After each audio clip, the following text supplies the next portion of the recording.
What's up, y'all? This is your channel TFD tapping back in with some breaking news. Hot off the press, fresh out the oven. That's right, y'all. The moment we've all been waiting on is finally here. Caitlin Clark is officially back, baby. Let's take the trip up to Indy because it's about to get real at Gainbridge Fieldhouse. Let's ride.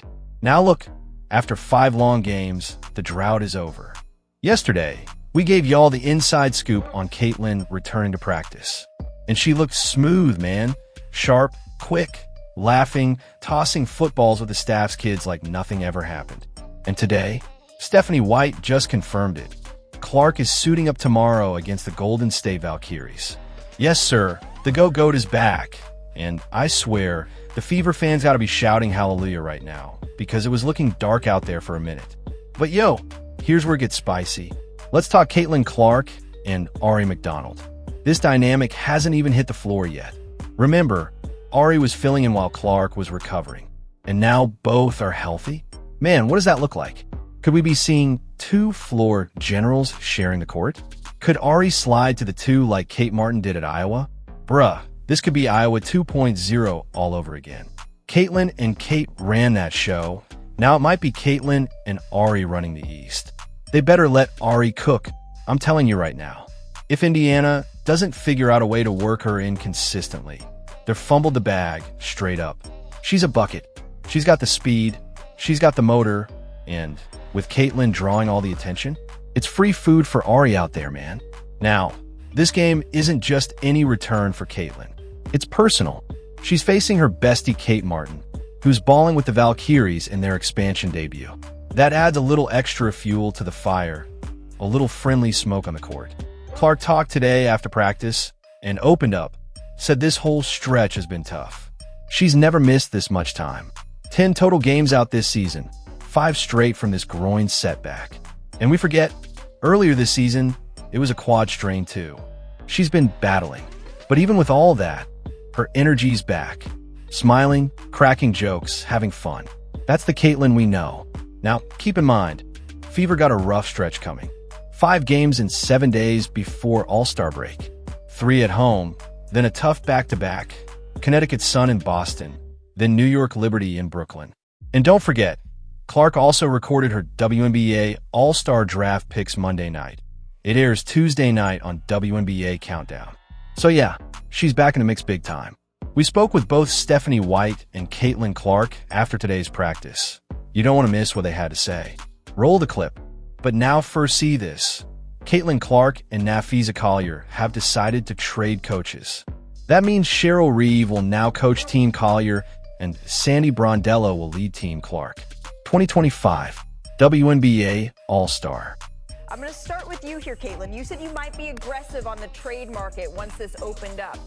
Is there any player that you're looking to get to? And remember, it has to be apples-to-apples trade here. Starter for starter, reserve for reserve. The good news is you can't go wrong with this type of talent. Anyone looking to make a deal here?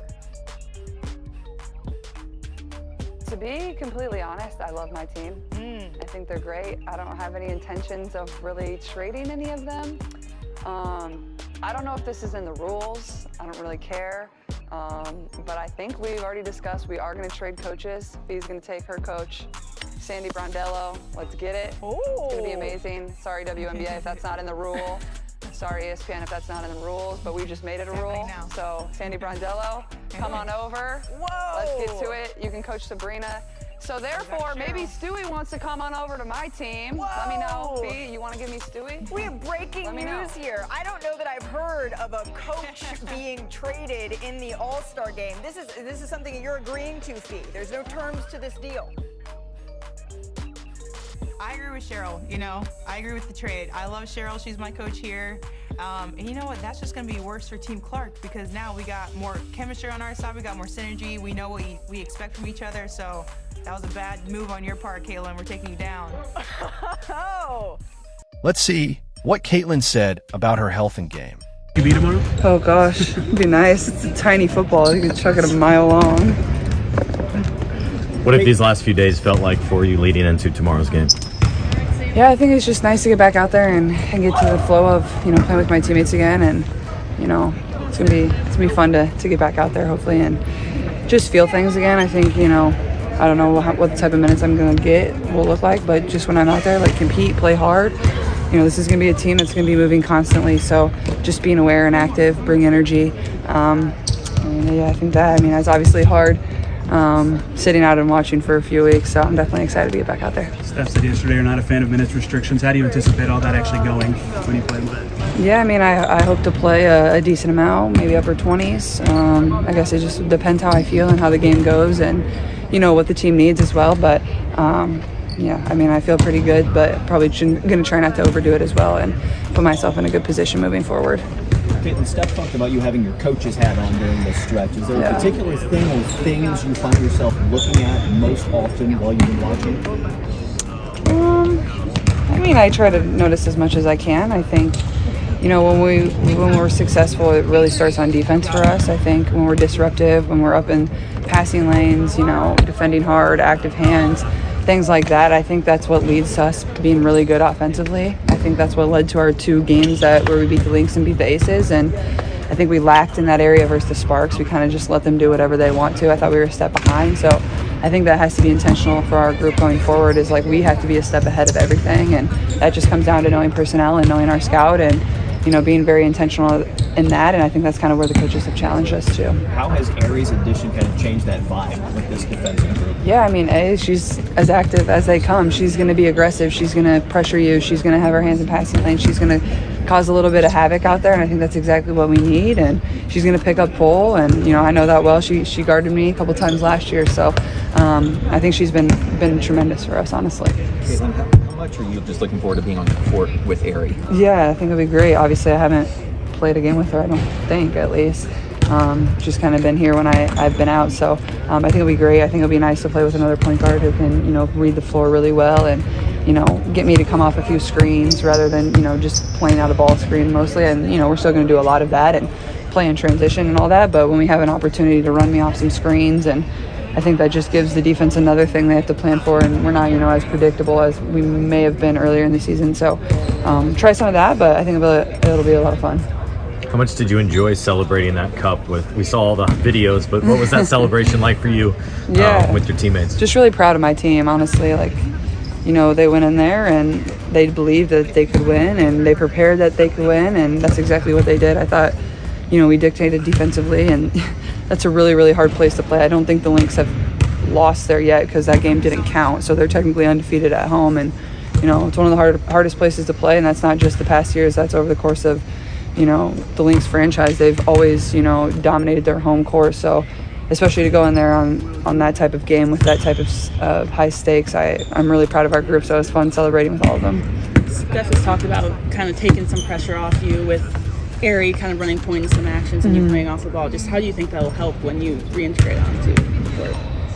Yeah, it'll be nice probably not to have to bring the ball up against pressure 94 feet. But like I said, that's what I'm best at, so we're still going to do a lot of that. I think finding a balance and finding the ways to give the defense different looks, and me becoming a better screener and being a good screener and coming off of screens and screening for Kels and all that different type of stuff, that's a whole nother layer of things that the other team has to prepare for. So like I said, I feel like it makes us less predictable, and you're still going to see a lot of the same things that we do, but at times move us off the ball, and especially out of timeouts and drops, maybe not so much our live flow and our live play. I think we'll be solid. Given that you never really missed time, has this been one of the more difficult stretches of your playing career? For sure, no doubt about it. I think it's been challenging mentally, just staying in it, and you're way more busy when you're hurt than when you're coming in and all you do is scout film and come out here and walk through things. So I've been here hours and hours on hours trying to get my body right and do everything I can to put myself in a position to be available the rest of the year, and that's certainly my goal, and I feel good about that. And but yeah, it's definitely challenging. I think it's been so challenging because I've never been through it before. So just giving myself grace as I continue to come back and get my feet under me. And but I think it's also been an amazing opportunity for myself too, and allowed me to learn a lot. And I think when we get to the end of the year and get here in the playoffs, I think this is gonna be a moment where I can look back on and be really proud of myself for everything that I went through and how I've dealt with it.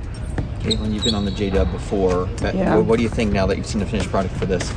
It's enormous. It's a little overwhelming. I mean, you look up there, it's pretty big, but it's certainly cool. And I've said this before. I'm like, anytime you get on the JW Marriott in like Indianapolis, it's like a huge deal. Like that's prime real estate for ads. But yeah, it's certainly really cool. And you know, we're obviously really excited to have All-Star. And I guess everybody got to watch ESPN or WNBA Countdown tonight to see my team. I know my team, but I'm not gonna say anything yet. So. Gotta watch. What did you try to get accomplished headed into 3 home games? Yeah, I think the biggest thing for us, prep for Golden State certainly, and then continuing to build, continuing to build, reintegrate C into some of our actions offensively and defensively. Again, continuing to get first 2 days of looks with her and Aari on the floor at the same time, what that looks like, what actions we like, and then reintegrating her into what we need to do on the defensive end. Just with reintegrating Caitlin, do you anticipate her to be available tomorrow? I anticipate, if there's no setbacks, after today, I anticipate her being available, yes.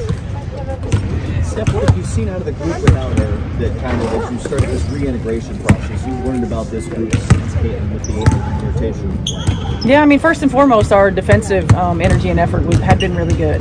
Our mobility, our activity level, our ability to execute schemes for the most part had been really good. We've had defensive versatility. And I loved offensively how the ball's moving, how multiple players are getting touches. We're moving it side to side. We're getting high percentage looks. And that's part of just conversations as C gets back on the floor. It's, hey, look at what we were doing really well, making sure that there's a high attention to detail for that. I thought, particularly on the defensive end, prior to her initial injury, she was good on the defensive end. She was really solid for us on the defensive end. We need that from her. And her ability now, I think, with Aari on the floor to be able to play some off the ball, maybe take some pressure off, not as demanding when she's being hounded 94 feet, and to try to get her some high percentage looks off the ball as much as with the ball in her hands. Get some sense, you get a lot of input out of her as she's been on the bench here. Has there been kind of one thing that stands out that she keeps seeing that keeps kind of coming as the back and forth with women? Yeah, I think the biggest thing is just things that she's seeing that defenses are starting to try to take away. Where our openings are, what some of our actions are that we can get good looks in. You do see it differently when you're on the sideline, and then when you're not actively engaged and going through it in the game. So hopefully she can carry some of that over, put her little coaching, I know she put her GM hat on before, now put her coaching hat on when she gets out there and recognize it in live action.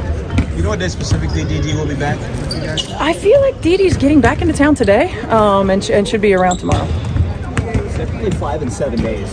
Yeah. In this point in the season, how do you kind of handle a stretch like this now differently than maybe you would in the earlier part of the season? Well, I think we, mentally we have to be better. We just finished 9 and 18, and then we're playing 5 and 7. It's just the nature of the beast of where we are. So I think our mental acuity has to be high.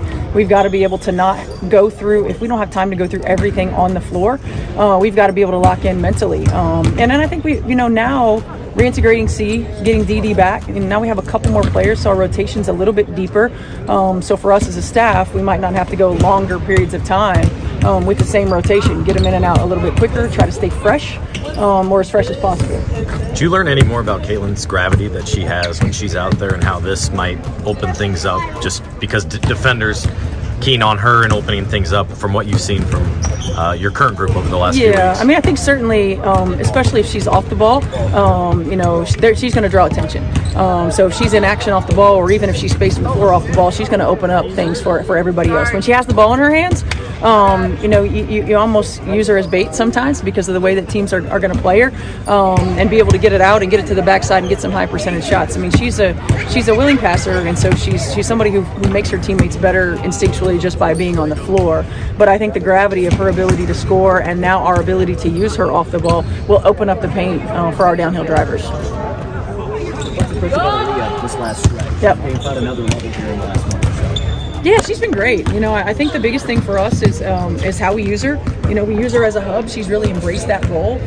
So you see her facing up a lot more, going into DHOs, using them for keeps, playing off the move. Primarily in year one, it was like back to the basket. Primarily in year two, it was in the two-man with Caitlin. And now we're utilizing her in a lot of different ways as a facilitator as much as a scorer. And I think it's opening up her game, and she's really embraced it. So, as Caitlin Clark prepares for her return to the court, it's clear she's approaching the moment with a mix of gratitude, focus, and competitive fire. The time away has given her new perspective, not just as a player, but as a leader and student of the game. With Aari McDonald by her side and Steph White's trust in her evolving role, Clark isn't just coming back to play. She's coming back to elevate. Whether she's running the offense or working off the ball, her presence shifts the entire dynamic. Now, with key reinforcements returning and playoff energy rising, Indiana looks ready to make a serious push. And for Caitlin, this isn't just a comeback. It's the start of something bigger. Get down in the comments section. Tell us what you're thinking about this. Don't forget like and subscribe for daily updates.